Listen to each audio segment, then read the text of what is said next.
जय श्री श्याम दोस्तों। जय श्री श्याम दोस्तों। एक बार फिर मैं आपकी अपनी फैमिली, एक यूट्यूब की अपनी फैमिली में फिर दोबारा एक लेजेंड्स को, एक जेम्स को, एक ऐसी पर्सनैलिटी को आपसे रूबरू कराने के लिए फिर दोबारा आपके पास आ चुका हूं, जिसकी अगर मैं फहरिस्त की बात करूं तो बहुत ही लंबी है। अगर मैं इनके और अपने रिलेशन के बारे में बात करूं तो मैं इनको कम से कम पिछले 20-25 सालों से जानता हूं। इनका कंपटीशन का भी जो कैरियर ग्राफ रहा है वो भी हमने देखा है, और करंट में जो आज कर रहे हैं वो भी हम भली भांति जानते हैं।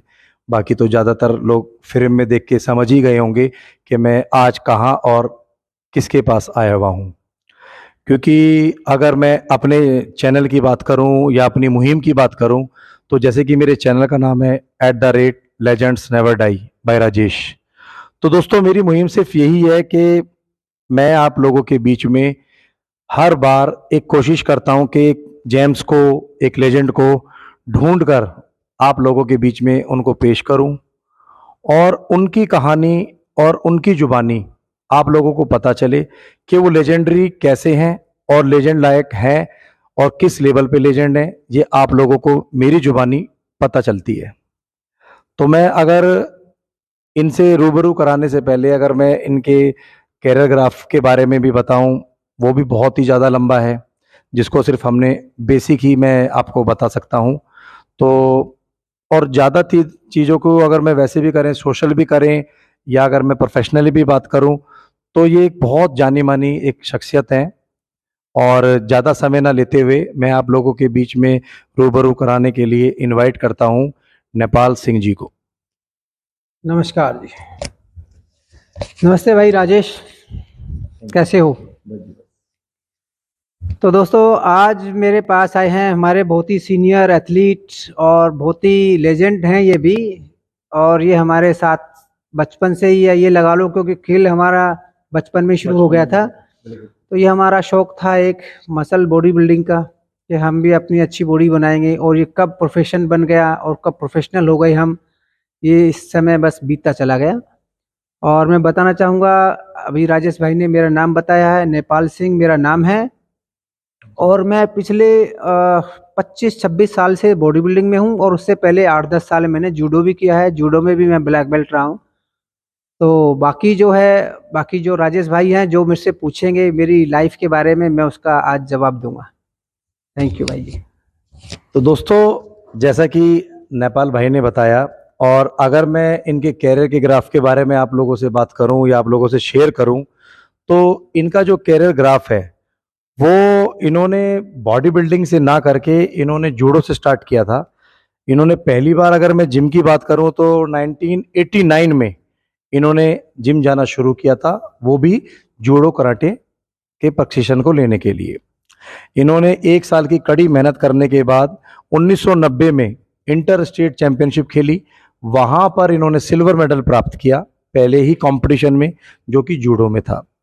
उसके बाद इस सिलसिले को जारी रखते हुए 91, 92, 93 लगातार ये गोल्ड मेडल प्राप्त करते रहे, वो भी जूडो में। उसके बाद इन्होंने जूडो कराटे में ही अपना ऑल इंडिया, अपना इंटर कॉलेज, अपना ऑल इंडिया यूनिवर्सिटी, सभी चीज़ों में इन्होंने पार्टिसिपेट करते चले गए जूडो कराटे में। तो दोस्तों, इन्होंने अपने इस कैरियर को शुरू किया जूडो से, बट जूडो से करते करते ये 97 में अचानक से बॉडी बिल्डिंग में भी लिप्त हो गए, क्योंकि इनकी बॉडी का स्ट्रक्चर एक अलग था। तो इनको गाइडेंस मिली, इनको किसी ने बोला कि आप बॉडी बिल्डिंग भी कर सकते हैं। तो भाई, मैं जरा इस बात को यहीं रोकना चाहूंगा। मैं आपसे एक सवाल पूछना चाहता हूँ बी इन टाइम, कि आपने इतनी अच्छी आपकी जब जूडो चल रही थी, तो अचानक से आपको किसने और किस लिए बॉडी बिल्डिंग में आने के लिए प्रेरित किया? तो दोस्तों, जूडो भी मेरा ठीक था। मैं जूडो में ब्लैक बेल्ट भी रहा हूँ और नेशनल लेवल तक मैंने पार्टिसिपेट भी किया है, लेकिन मेरी एक अलग से इच्छा थी एक बॉडी बनाने की। उस टाइम से ही मेरे को शुरू से ही ये शौक था कि मेरी बॉडी अच्छी होनी चाहिए। बचपन में तो ये होता है ना, लड़ाई झगड़े में काम आने वाली बॉडी चाहिए भाई, देख के लड़के डर जाएं, ऐसा कुछ। जूडो भी मैंने वैसे सच में पूछो तो इसीलिए शुरू किया था कि आगे लड़ाई झगड़े में काम आएगा, लेकिन बाद में पता चला ये प्रोफेशनल एक स्पोर्ट्स है। कुछ टाइम के बाद। तो हमने वो अच्छे से स्पोर्ट्स किया, लेकिन मेरी एक इच्छा थी कहीं न कहीं एक मेरी अच्छी बॉडी बने। तो मैंने कंटिन्यू 3 साल तक मैंने जूडो और बॉडी बिल्डिंग दोनों सेम चलता रहा। मेरा नेशनल में दोनों में मेडल रहा है, जिसमें जूडो में भी यूनिवर्सिटी में रहा है, इंटर यूनिवर्सिटी में, और अपना बॉडी बिल्डिंग में भी रहा है। दोनों इंटर कॉलेज यूनिवर्सिटी में 3 साल मैंने लगातार किए हैं। नहीं भाई, मैं आपसे ये जानना चाह रहा हूँ कि आपने जब 97 में बॉडी बिल्डिंग पार्टिसिपेट करना शुरू करा, जी। तो आपके बॉडी बिल्डिंग के कोच और आपका बॉडी बिल्डिंग का पहला जिम कहाँ से आपने मतलब कि आप इन्वॉल्व हुए? आपके कोच कौन थे, मतलब जो बॉडी बिल्डिंग में आप एकदम एंटर हुए? जी, जी। देखो, मैं 97 में किसी कारणवश मैं घर पे रेस्ट करता था, तो मेरे पड़ोस में एक जिम था, वहाँ ऐसे ही थोड़ा फिजिकल एक्सरसाइज करने जाता था। तो वहाँ मेरा एक दोस्त है नरेंद्र, जो कि मेरे को लेके आया है मेरे सर के पास दिनेश असवाल, जो कि कॉमनवेल्थ में गोल्ड मेडलिस्ट हैं। और वो उनके पास लेके आया मेरे को कि ये देखो सर, ये हमारे गांव का लड़का है, इसकी बॉडी अच्छी है और ये चाहता है कि बॉडी बिल्डिंग भी करे। तो सबसे पहले कोच मेरे दिनेश असवाल सर रहे हैं, जिनकी प्रेरणा से, जिनके आशीर्वाद से और जिनकी कोशिशों से मैं आज यहाँ तक पहुँचा हूँ। तो ये सारा श्रेय मैक्सिमम टू मैक्सिमम ये दिनेश सर का है। उसके बाद हमारे सर रहे हैं भूपेंद्र धवन सर, और बाकी जो मेरे फ्रेंड्स और मेरी फैमिली है, ये सब ने मेरे को मिलके सपोर्ट किया है, तब मैं आज यहाँ तक पहुँचा हूँ। तो दोस्तों, जैसा कि मैंने बीच में ही अपनी बात और इनके कैरियोग्राफ के बारे में थोड़ा सा बात को रोक दिया था, विराम दे दिया था। तो जैसा बताया भाई ने कि 97 में इन्होंने बॉडी बिल्डिंग भी शुरू कर दी थी, जो कि हम सबके बहुत चहीते दिनेश ओसवाल जी हैं, जो इनके कोच रहे हैं। फिर 99 से लेके 2004 तक लगातार इन्होंने दिल्ली स्टेट और नॉर्थ इंडिया का जो गोल्ड मेडल है अपने नाम किया है लगातार।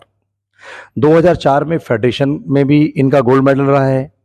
फिर इन्होंने 2005 में रेस्ट किया, 2006 में दोबारा से ये मिस्टर दिल्ली बने और नेशनल में बेस्ट 10 में रहे। फिर 3 साल का रेस्ट करने के बाद 2009 में दोबारा से इन्होंने मिस्टर दिल्ली में गोल्ड मेडल प्राप्त किया और मिस्टर इंडिया में भी गोल्ड मेडल अपने नाम किया। फिर 4 साल की और कड़ी मेहनत करके 2013 में फिर इन्होंने वापसी करी और अगेन दोनों मेडल को, दिल्ली स्टेट को और नेशनल को, अपनी झोली में फिर दोबारा से डाला। फिर 2 साल का रेस्ट करने के बाद इनका सिलेक्शन 2015 में मिस्टर वर्ल्ड के लिए हुआ। वहां पर भी इन्होंने अपने देश का नाम रोशन किया और वहां पर भी बेस्ट 10 में मिस्टर वर्ल्ड में ये रहे। फिर 2 साल का इन्होंने रेस्ट करके फिर 2017 में ये प्रिपरेशन के लिए रेडी थे अपनी कमिंग अप एशिया और वर्ल्ड चैंपियनशिप के लिए। उस दौरान इनके साथ एक दुर्घटना घटित हो गई। उस दौरान इनकी धर्म पत्नी का स्वर्गवास हो गया था, जिसके कारण इनको अपना व्यायाम, अपनी प्रैक्टिस, अपनी प्रिपरेशन सब वहाँ रोकनी पड़ी, क्योंकि बहुत दुखद घटना इनके साथ घटित हो गई थी। तो भाई मैं ये जानना चाहता हूँ, 2017 में जब आपके साथ ये हादसा हो गया था, तो आप बिल्कुल अपनी फॉर्म में बिल्कुल लीन रहे होंगे, तो आपको मतलब उस समय कैसा लगा कि जब आपको ये खबर मिली कि ऐसी दुर्घटना आपके साथ हो गई है? मैं उस टाइम पे ये लगा लो कि 80 टू 90% तक मैं पूरा रेडी था, और कुछ ही महीने बचे थे मेरे जो चैंपियनशिप के आने के। लेकिन ये हादसा होने के कारण मैं पूरा ही टूट गया। एक बार तो मेरे मन में ये आ गया था शायद दोबारा ज़िंदगी में जिम भी कर पाऊंगा या नहीं कर पाऊंगा। लेकिन मेरी फैमिली ने, मेरे फ्रेंड ने बहुत मेरे को सपोर्ट करा कि नहीं, कोई दिक्कत नहीं है, अब जो हो गया सो हो गया, अब बच्चों का देखना, आगे बढ़ना है। तो बस यही सोच के मैं फिर कुछ समय बाद वापस अपनी फ़िटनेस पे लगा, और जितने भी मेरे स्टूडेंट हैं जो मेरे भरोसे मेरे पास आते हैं कि हमें भी चैंपियन बनना है, फिर उनके ऊपर मैंने अच्छे से काम किया ताकि उनको और अच्छे नेशनल इंटरनेशनल लेवल पे लेके जाऊं, और मेरा और अच्छा सपना पूरा हो जो मैं नहीं कर पाया, मैं अपने बच्चों के थ्रू उसको आगे बढ़ाऊं। तो दोस्तों, ये कितनी अच्छी बात नेपाल भाई ने बोली कि घर में एक बिल्कुल धर्म पत्नी का चले जाना, एक मतलब कि एक बैकबोन का टूट जाना, उसके बाद सिर्फ अपने बारे में ना सोच के, अपने परिवार के बारे में ना सोच के, ज़्यादा अपने स्टूडेंट्स, अपने शिष्य, अपने उन बच्चों के बारे में जो इनके द्वारा सपने ले रहे थे कि हमें चैंपियन बनना है। तो ये जो चीज़ें हैं, जो मेरे चैनल की मुहिम है लेजेंड्स नेवर डाई, तो यही वाकई वो हीरे हैं, वाकई ये वो जेम्स हैं, वाकई ये वो लेजेंड हैं जो गेम से जुड़े हुए अपने पारिवारिक परिस्थितियों को दरकिनार करते हुए, उनको भी अहमियत देते हुए, साथ के साथ अपने बच्चों का और आने वाले यूथ का सोचना कि मुझे उनको भी तैयारी करानी है, उनको भी साथ लेकर चलना है और प्लस अपनी फैमिली को भी साथ लेकर चलना है। तो यही वो चीजें दर्शाती है कि ये वाकई एक लेजेंड है, क्योंकि 2000 सन 2001 में नेपाल भाई ने डीडीए में एज ए कोच अपना काम स्टार्ट किया था। मतलब डीडीए में जो जिम लीज पे मिलते हैं भाई, वही ना? हाँ, मैं 2 साल वहाँ ट्रेनर रहा, उसके बाद मैंने टेंडर लेना शुरू कर दिया। तो 2001 से 2008 तक भाई ने डीडी जिम का अपना काम ऑपरेट किया। फिर उसके बाद 2009 में इन्होंने अपना जिम का जो है बिजनेस स्टार्ट कर दिया था। तो भाई अपने अपना 2009 में जब जिम स्टार्ट किया तो उस जिम का नाम यही था या कुछ और रखा था अपने नाम पहले? पे द्रोणाचार्य दा जिम नाम था अपना। अच्छा अच्छा अच्छा। फिर और आपने फिर मैंने अपनी ही ब्रांच बनाई है अब अपने नाम से, आर्यन वॉरियर्स दा जिम। अभी आपकी कितनी ब्रांचेस है भाई? अभी 5 ब्रांच है मेरी। तो जैसा कि भाई ने बताया कि अभी आर्यन वॉरियर के नाम से नेपाल भाई की 5 ब्रांचेस चलती है। 2009 से ये अपने जिम बिजनेस लाइन में आ गए थे और उसके साथ साथ अपने बॉडी बिल्डिंग का जो कैरियर ग्राफ है उसको भी ग्रो किया, रेस्ट दे दे, क्योंकि आप और हम सभी जानते हैं बॉडी बिल्डिंग में कोई स्पॉन्सर नहीं है और ना ही हमारे को कभी भी गवर्नमेंट ने कोई सपोर्ट करी है किसी स्पॉन्सरशिप में या किसी भी एक प्रशिक्षण देने के लिए। तो बस मैं यही कहना चाहता हूं कि जो बॉडी बिल्डर है वो अपनी मेहनत करता है और अपने आप को बनाने के साथ साथ इन्होंने अपने स्टूडेंटों, अपने शिष्यों पे, अपने छोटे भाइयों पे भी ध्यान दिया। तो नेपाल भाई आप ये बताइए कि जब आप ये बॉडी बिल्डिंग की तैयारी कर रहे थे तो आपने किस समय से अपने स्टूडेंट्स को तैयार करना या प्रेप कराना शुरू कर दिया था? जैसे मैंने डीडीए के जिम स्टार्ट किए थे उसी दौरान मेरे पास कुछ अच्छे स्टूडेंट आ गए थे और कुछ इसमें मेरे दोस्त भी हैं, कुछ मेरे सीनियर भी हैं। तो हम सारे मिलके एक साथ प्रैक्टिस करते थे, जिसमें मेरे सीनियर जैसे नरेंद्र डागर है, जोगिंदर पवार है, राकेश सहरावत, दीपक पवार, ये मेरे साथ 2002 के आसपास से मेरे साथ जुड़े हुए हैं। और जितने जोगिंदर और नरेंद्र तो ये लगा लो कि ये मेरे को लाने वाले हैं बॉडी बिल्डिंग में, ये 97 से ही मेरे साथ हैं और इन्होंने भी नेशनल इंटरनेशनल में मेडल लिए हैं। उसके अलावा बहुत सारे लड़के और भी हैं हमारे जिन्होंने नेशनल इंटरनेशनल मेडल लिए हैं, जैसे राहुल सहरावत है, रोहित गावा है और दीपक जरवाल को तो आप सब जानते ही हो, वो लेजेंड अभी रिसेंट वो ये लगा लो कि मेरा पहला स्टूडेंट है जो इंटरनेशनल में मेडल लेकर आया है। उसके अलावा कपिल सहरावत है जो कि खुद भी अपने बच्चों को तैयार करता है शेरू क्लासिक के लिए। और भी बहुत सारे लड़के हैं, सभी का नाम नहीं ले पा रहा हूँ और भाई बुरा मत मानना, सॉरी अगर तुम्हें ऐसा लगे कि हमारा नाम नहीं लिया। बहुत सारे लड़के ऐसे हैं जो मैं स्टेट से बाहर से भी हैं जो मेरे से अभी तक जुड़े हुए हैं और जो इंटरनेशनल मेडल भी लेके आते हैं। नेपाल भाई मैं आपसे एक बात पूछना चाहता हूँ कि जब से आप बॉडी बिल्डिंग करवा रहे हैं अपने स्टूडेंट्स को या अपने शिष्यों को, तो जब से लेके और अगर आज मैं 2023 तक की बात करूं तो स्टेट, नेशनल और इंटरनेशनल कुल मिला के मेडल आपके स्टूडेंटों ने जो आपकी झोली में डाले हैं वो कितने होंगे? कम से कम 25 से 30 मेडल हैं जो कि मेरे स्टूडेंटों के ही हैं, जो कि नेशनल, इंटरनेशनल और स्टेट जो अच्छे लेवल के जो लड़के हैं 25-30 कम से कम है। बाकी कुछ ऐसे स्टूडेंट भी हैं जो अपना नाम, हाँ, ब्राउन्स और सिल्वर वाले भी हैं, ऐसे कुछ बेस्ट 5 में। ऐसा तो ये लगाओ कम से कम अब तक मान के चलो कम से कम मैं 12 से 15 हजार लड़कों को मैं ट्रेनिंग दे के चैंपियन बना चुका हूँ तब से लेके अब तक। बहुत सारे लड़के मेरे पास आए हैं, 3-4 हजार लड़के तो ऐसे हैं जो मेरे अभी भी टच में हैं, जो मेरे से आज भी टच में हैं और मेरे अकॉर्डिंग ही चलते हैं, वर्कआउट, डाइट सारा ये लेके। कुछ ऑफलाइन है, कुछ ऑनलाइन है, जो दिल्ली से बाहर के हैं सब ऑनलाइन है। तो आज भी मैं उनको ऑनलाइन भी ट्रेन करता हूँ और ऑफलाइन अपने जिम में करता हूँ।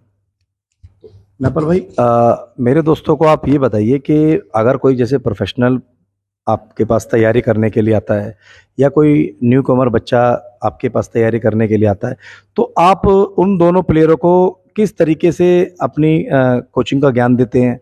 और अगर आप कोचिंग का ज्ञान देते हैं तो फिर आप उसके लिए मतलब कि फ्रेशर से अलग चार्जेस करते हैं और प्रोफेशनल से क्या अलग चार्जेस करते हैं? कुछ आपका पीटी का सिस्टम है क्या? जी भाई राजेश, ये तो होता है क्योंकि घोड़ा घास से यारी करेगा तो खाएगा क्या। हमारे पास भी एक यही प्रोफेशन है, यही हमारा धंधा है। इसी से हम भी अपना परिवार चलाते हैं। लेकिन जो मैं देखता हूँ फेस टू फेस होता है, पर्सन टू पर्सन फीस का भी डिसाइड होता है। कोई अच्छे घर से है और अच्छे से करना चाहता है तो उसका अलग चार्ज होता है, और कोई बिगिनर्स भी है और गरीब फैमिली से है तो हम उसको फ्री भी करा देते हैं। उसमें कोई कोचिंग चार्ज वगैरह कुछ नहीं लेते, जो भी मामूली सी जिम की फीस है सिर्फ वो जिम की फीस लेते हैं। बाकी उनके लिए हेल्प भी कर देते हैं, कोई रहने का कोई जुगाड़ नहीं होता रहने का भी, एक दूसरे को किसी दो को तीन बंदों को एक साथ रूम दिला के उनको तैयारी के लिए चाहिए तो वो भी करा देते हैं। ऑफलाइन में भी यही करते हैं, ऑनलाइन में भी बहुत सारे लड़के मेरे पास जुड़े हुए हैं जो बहुत ही मिडिल क्लास फैमिली से होते हैं, लेकिन उनमें जज्बा होता है कि कुछ करना है, जुनून होता है, मेहनती होते हैं। तो मैं भी पहले 1-2 महीने देखता हूँ, चेक करता हूँ कि इनमें कितना पोटेंशियल है, कितनी मेहनत कर सकते हैं, इन पे कितना काम किया जाए। अगर मेरे को लगता है कि हाँ ये आगे बढ़ के काम कर सकते हैं तो फिर मैं उनके लिए फ्री ऑफ कॉस्ट भी काम करता हूँ, उनके लिए पूरी मदद करता हूँ। कोई सप्लीमेंट्स में थोड़ी बहुत हेल्प है तो वो भी हम करते हैं। तो अभी भी ऐसा ही सिलसिला है, अभी बहुत सारे लड़के हैं जो मेरे से जुड़े हुए हैं। और मेरा अगर देखोगे तो नेपाल सिंह ऑफिशियल के नाम से इंस्टाग्राम आईडी है, और आयरन वॉरियर द जिम इससे मेरी ब्रांचें चलती हैं। तो अगर कोई और भी लड़का जुड़ना चाहता है तो वो हम उसकी हेल्प भी कर सकते हैं, देखना पड़ेगा वो किस लेवल का बंदा है। दोस्तों, जैसा कि नेपाल भाई ने बताया कि अगर आप मेरे चैनल के माध्यम से नेपाल भाई से कोई भी कंपटीशन के लिए, प्रेप के लिए अगर आप डिस्कशन करना चाहते हैं या मिलना चाहते हैं, तो जैसा कि नेपाल भाई ने बताया, इनकी ब्रांच जो इंडियन आयरन आयरन वॉरियर के नाम से है। ये आपके इस ब्रांच का एड्रेस क्या होगा भाई, जरा? सब अलग अलग हैं, जैसे मेरा अभी है हाँ जी, 103 पंचशील विहार। अच्छा अच्छा। तो जैसा कि भाई ने बताया कि जो जहाँ पर ये बैठते हैं अभी आजकल, और वैसे आप अपनी सभी ब्रांचों पे टाइम देते हैं? नहीं, बाकी ऑफलाइन तो कभी कभार होता है, बाकी ऑनलाइन ज्यादा रहता है अपना। ऑनलाइन जैसे ज़्यादा किसी रहता कोई स्टूडेंट को किसी भी ब्रांच से है? जी अगर जी अपनी प्रिपेयरिंग करनी होती है जी जी तो जी। उनका फ्री ऑफ कॉस्ट होता है, कोई मैं चार्ज नहीं करता। उनकी पूरी मेहनत, डाइट प्लान, वर्कआउट प्लान, जो भी सप्लीमेंट्स जो भी बनाना है सब हम उसको बना के देते हैं। तो भाई आप ये बताइए, अभी जैसे कमिंग अप अब इतनी चैंपियनशिप आ रही है, तो अभी कुछ एक ऐसे स्टूडेंट हैं जो किसी बड़े कंपटीशन के लिए तैयारी कर रहे हो, कमिंग अप कोई चैंपियनशिप के लिए, वो जरा बताइए। अभी 3 से 4 लड़के हैं जो मेरी इटावा ब्रांच से तैयारी चल रही है जिनकी, वो प्रिपेयरिंग पर हैं नेशनल लेवल के कॉम्पिटिशन के लिए। और उसके अलावा प्रिंस है, प्रिंस जरवाल, वो अभी नेशनल और इंटरनेशनल दोनों की तैयारी चल रही है उसकी भी। और 2 लड़के और भी हैं जो अभी प्रिपेयरिंग पर हैं, जो नेक्स्ट ईयर अपने उसमें उतरेंगे, वो थोड़ा इंटरनेशनल लेवल के कॉम्पिटिशन में, जैसे शेरू क्लासिक या और आगे अमेचर ओलंपिया, हाँ उसमें। तो दोस्तों, जैसा बताया नेपाल भाई ने कि इनके जो अगर मैं इनके पौधों की बात करूं तो इनके अनगिनत पौधे हैं जिनको नेपाल भाई ने अपनी मेहनत से पेड़ बनाया है, और पेड़ बनाने के बाद आज वो खुद छांव ले रहे हैं और छांव दे भी रहे हैं। कहने का मतलब है कि आज वो सक्सेस हैं क्योंकि नेपाल भाई ने उन्हें ट्रेनिंग दी है, आज उन्हें इस काबिल बना दिया, वो अपना पर्सनल ट्रेनिंग करा रहे हैं, अपने जिम चला रहे हैं। क्योंकि एक बॉडी बिल्डर के लिए, एक पावर लिफ्टर के लिए सिर्फ कमाई का साधन उसकी कोचिंग होती है या उसका जिम होता है। क्योंकि अगर हम फाइनेंशियली या सपोर्टली, अगर गवर्नमेंट की कोई भी हम सपोर्ट की बात करें तो वो उतनी हमारे को नहीं मिल पाती। हमारे अगर जिम्स की हम बात करते हैं, जैसा मैंने एक लास्ट भूपेंद्र भाई से भी इस बारे में चर्चा हुई थी और वो आपने अगर देखा होगा, आज इसका ब्रॉडकास्ट हो रखा है। तो जब भी मेरी यही चर्चा चली थी कि सबसे पहले अगर कोई भी महामारी या कोई भी चीज़ आती है तो सबसे पहले हम जिम वालों पे आफत आती है। हम जिम को ही सबसे पहले टारगेट किया जाता है कि सबसे पहले जिम को बंद किया जाए। जबकि जितने भी ज़्यादा पढ़े लिखे लोग हैं सब जानते हैं कि जिम जाने से हम डॉक्टर से बचते हैं, ना कि जिम जाने के बाद हम डॉक्टर से मिलते हैं। नेपाल भाई, यही मैं बात सही कह रहा हूँ ना? जी बिल्कुल बिल्कुल। देखो, कोई भी होता है, जैसे पीछे भी लास्ट टाइम देखा था कोविड के टाइम पे, सबसे पहले जिम बंद होते हैं और सबसे लास्ट में ही जिम खुलते हैं। तो बल्कि हेल्थ कॉन्शियस होते हैं, बहुत सारे डॉक्टर भी बोलते हैं भाई एक्सरसाइज तो वैसे भी करनी जरूरी होती है, लेकिन ये है कि थोड़ा जिम में क्या होता है, कुछ जिमों की वजह से ना जो माहौल खराब करते हैं तो सारे जिम वाले ही बदनाम हो जाते हैं। हाँ यही होता है, नहीं तो ऐसा नहीं है। बहुत सारे जिमों में ये होता है कि भाई हेल्थ को, फिटनेस को इम्प्रूव करने के लिए जिम किए जाते हैं। तो यही है सारी कहानी। दोस्तों, जैसा नेपाल भाई ने बताया और इन्होंने अपनी जर्नी के बारे में बताया, तो यही वो मेरी मुहिम है कि नेपाल भाई के जो अभी आज आपने सीक्रेट्स सुने हैं इनकी जुबानी, वो ज़्यादातर लोग इनको जानते होंगे कि हाँ भाई आयरन वॉरियर के जिम के मालिक हैं नेपाल भाई। बट जो इनकी पर्सनल चीज़ें हैं, जैसे कि मैंने इनकी मुहिम को अपने साथ आगे लेके चलने वाली बात है, लेजेंड वाली बात है, तो ये वाकई ही वो लेजेंड हैं जो पिछले 20-25 सालों से on the floor, on the time, on the gym ये प्रेजेंट में हैं। इन्होंने अपने कैरियर का ग्राफ, और आप मेरे पीछे तो देख ही रहे होंगे कि ये जो ट्रॉफियों का भरमार है वो स्टूडेंट्स के ही कम और इनकी ज़्यादा है, क्योंकि मैक्सिमम मेरी ही हाँ हाँ, तो वो मुझे पता है वो, क्योंकि अगर स्टूडेंट्स की लगाएंगे तो शायद जिम में रखने के लिए जगह भी नहीं मिलेगी। तो ये बहुत बड़ी बात होती है। और बाकी आगे फिर हम कंटिन्यू करेंगे नेपाल भाई से अपनी बातों का, हम सिलसिला यहीं विराम देते हैं। आगे आप लोगों से मिलेंगे। आप खुश रहें, स्वस्थ रहें। जय श्री श्याम।